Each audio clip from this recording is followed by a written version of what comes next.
আসসালামু আলাইকুম ভিউয়ার্স। বাংলাদেশের সর্বশেষ আপডেট সংবাদে আপনাদের স্বাগত।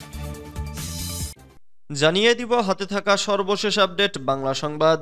প্রথমেই সংবাদ শিরোনাম। পিনাকির হাতে শেখ হাসিনার অডিও কি আছে তাতে। এরপর জানিয়ে দিব মজলুম বিএনপি এখন জালিমের ভূমিকায় অবতীর্ণ হয়েছে বলেছেন আবু হানিফ। এদিকে জালিম ও বলদর্পীরা এখন লাঞ্ছিত ও পর্যদস্ত বলেছেন রেজাউল করিম।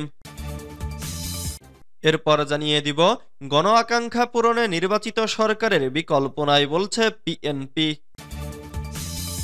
আরও জানিয়ে দিব বিএনপি জয়ী হলে নির্যাতিতদের নিয়ে সরকার গঠন করব বলেছেন তারেক রহমান। সর্বশেষ জানিয়ে দিব দেশের সার্বভৌমত্বকে বন্ধক রেখে ক্ষমতা পাকাপোক্ত করতে চেয়েছিলেন হাসিনা বলেছেন নয়ন। এতক্ষণ শুনছিলেন সংবাদ শিরোনাম, এবারে বিস্তারিত। তবে অনুরোধ থাকবে ভিডিওটিতে একটি লাইক করবেন এবং কমেন্ট করে জানিয়ে দিবেন কোন জেলা থেকে আপনি আমাদের এই ভিডিওটি দেখছেন। পিনাকির হাতে শেখ হাসিনার অডিও কি আছে তাতে। বৈষম্য বিরোধী ছাত্র আন্দোলনে ক্ষমতাচ্যুত সাবেক প্রধানমন্ত্রী শেখ হাসিনার গুরুত্বপূর্ণ অডিও হাতে পেয়েছেন বলে দাবি করেছেন সময়ের আলোচিত মিডিয়া ব্যক্তিত্ব, কলামিস্ট ও ব্লগার ডক্টর পিনাকি ভট্টাচার্য। নিজের ভেরিফাইড ফেসবুক পেজে এক পোস্টে মঙ্গলবার ২৮ জানুয়ারি সন্ধ্যায় এ তথ্য জানান তিনি। ওই আইডিতে জুলাই আন্দোলনের সময় হেলিকপ্টার থেকে বিক্ষোভকারীদের ওপর শেখ হাসিনা গুলি করার নির্দেশ দিয়েছেন এমন তথ্য আছে বলে দাবি করেছেন পিনাকি। ফেসবুক পোস্টে তিনি বলেন, আকাশের হেলিকপ্টার থেকে প্রাণঘাতী অস্ত্র থেকে বিক্ষোভকারীদের গুলি করার শেখ হাসিনার নিজের মুখে দেওয়া অডিও নির্দেশ এখন আমাদের হাতে। খুনি হাসিনার ক্ষমা নেই। এর আগে একই দিন পিনাকি ভট্টাচার্য তার ফেসবুক পেজে আরও একটি স্ট্যাটাস দিয়েছেন। সেখানে তিনি হুঁশিয়ারি দিয়ে উল্লেখ করেন, জুলাই আগস্ট বিপ্লবের সময়ে যারা যারা আমাদের সন্তানদের শহীদ করেছে, আহত করেছে, কাউকে ছাড় দেওয়া হবে না। আমরা নরক পর্যন্ত ওদের তাড়া করব। মজলুম বিএনপি এখন জালিমের ভূমিকায় অবতীর্ণ হয়েছে বলেছেন আবু হানিফ। মজলুম বিএনপি এখন জালিমের ভূমিকায় অবতীর্ণ হয়েছে বলেছেন গণ অধিকার পরিষদের উচ্চতর পরিষদ সদস্য ও গণমাধ্যম সমন্বয়ক আবু হানিফ। মঙ্গলবার ২৮ জানুয়ারি গণ অধিকার পরিষদের গোপালগঞ্জ জেলার টুঙ্গিপাড়া পৌরসভার নেতা সাকিবকে দেখতে গিয়ে তিনি কথা বলেন। আবু হানিফ বলেন, সোমবার টুঙ্গিপাড়ায় গণ অধিকার পরিষদের নেতা সাকিবের ওপর হামলা করে বিএনপির নেতাকর্মীরা। তার সারা শরীরে আঘাতের চিহ্ন, কথা বলতে পারছে না সে। আমরা জানতে পেরেছি কেন্দ্রীয় স্বেচ্ছাসেবক দলের সভাপতি এস.এম. জিলানির ভাই সাগর ও যুবদল নেতা তাইজুল তার ওপর হামলা করেছে। সেই হামলার নির্দেশ দিয়েছিল জিলানি নিজেই। তিনি অভিযোগ করেন, সাকিব কেন ভিপি নুরের গণ অধিকার পরিষদ করে, এজন্য তার ওপর হামলা চালানো হয়েছে। এই এলাকায় কেউ বিএনপির বাহিরে কোনো দল করতে পারবে না বলে জানায় জিলানির লোকরা। বিএনপি গত ১৫ বছরে নির্যাতন নিপীড়নের শিকার হয়েছে, অনেক জুলুমের শিকার হয়েছে। সেই মজলুম বিএনপি এখন জালিমের ভূমিকায় অবতীর্ণ হয়েছে। বিএনপিকে সেই ভূমিকা থেকে সরে আসতে হবে।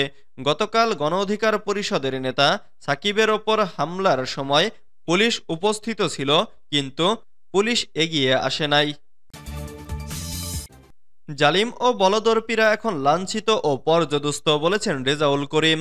আগস্ট বিপ্লবে স্বৈরাচারী ফ্যাসিবাদী শক্তির পতন হলেও জনপ্রশাসন সহ রাষ্ট্রের বিভিন্ন সেক্টরে পতিতদের প্রতিভূরা এখনও সক্রিয় রয়েছে বলেছেন বাংলাদেশ জামাতে ইসলামীর কেন্দ্রীয় কর্মপরিষদ সদস্য ও ঢাকা মহানগরী উত্তরের সেক্রেটারি ডক্টর মোহাম্মদ রেজাউল করিম। তিনি অর্জিত বিজয়কে স্থায়িত্ব দিতে এবং দেশ ও জাতিসত্তা বিরোধী ষড়যন্ত্র মোকাবেলায় দলমত নির্বিশেষে সবাইকে ঐক্যবদ্ধ থাকার আহ্বান জানান। মঙ্গলবার ২৮ জানুয়ারি সকাল ৭টায় রাজধানীর পান্থপথের একটি মিলনায়তনে শেরেবাংলানগর দক্ষিণ থানা জামাত আয়োজিত এক রুকন সম্মেলনে প্রধান অতিথির বক্তব্যে তিনি এসব কথা বলেন। থানা আমির আবু সাইদ মণ্ডলের সভাপতিত্বে সম্মেলনে বিশেষ অতিথি ছিলেন কেন্দ্রীয় মজলিসে শুরা সদস্য হেমায়েত হোসেন, ঢাকা মহানগরী উত্তরের প্রচার মিডিয়া সম্পাদক মোহাম্মদ আতাউর রহমান সরকার ও মৌলভীবাজার জেলা কর্মপরিষদ সদস্য আমিনুল ইসলাম। উপস্থিত ছিলেন থানা কর্মপরিষদ সদস্য সোহেল খান, জামিল বিন হুসাইন ও আবুজাওয়াদ মাওলানা রুহুল আমিন প্রমুখ। গণ আকাঙ্ক্ষা পূরণে নির্বাচিত সরকারের বিকল্প নাই বলছে পিএনপি।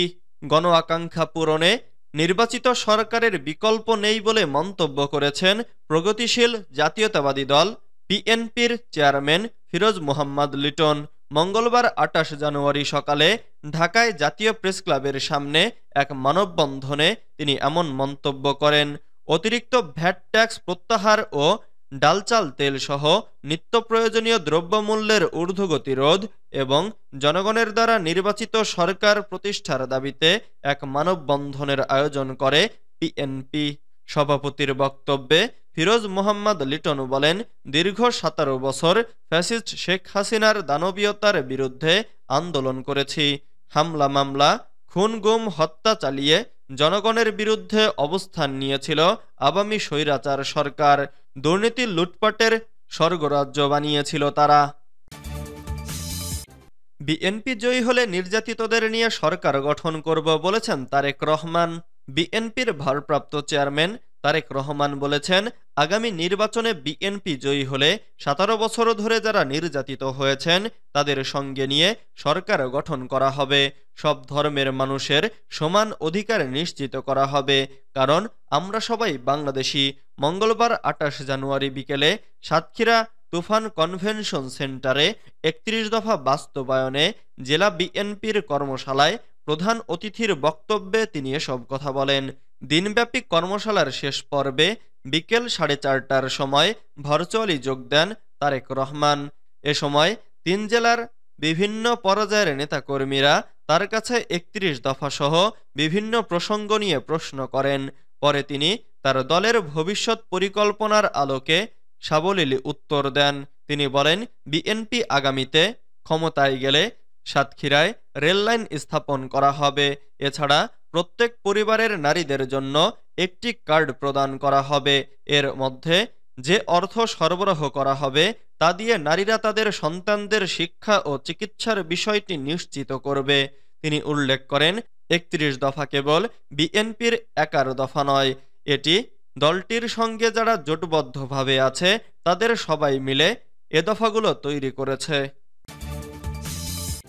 দেশের সার্বভৌমত্বকে বন্ধক রেখে ক্ষমতা পাকাপোক্ত করতে চেয়েছিলেন হাসিনা বলেছেন নয়ন। বাংলাদেশের স্বাধীনতা ও সার্বভৌমত্বকে বন্ধক রেখে শেখ হাসিনা ক্ষমতা পাকাপোক্ত করতে চেয়েছিলেন বলে অভিযোগ করেছেন জাতীয়তাবাদী যুবদলের সাধারণ সম্পাদক নুরুল ইসলাম নয়ন। মঙ্গলবার ২৮ জানুয়ারি ভোলা জেলার মনপুরায় এক গণসংবর্ধনা অনুষ্ঠানে তিনি এ অভিযোগ করেন। মনপুরাবাসীর পক্ষ থেকে নুরুল ইসলাম নয়নকে এ গণসংবর্ধনা দেয়া হয়।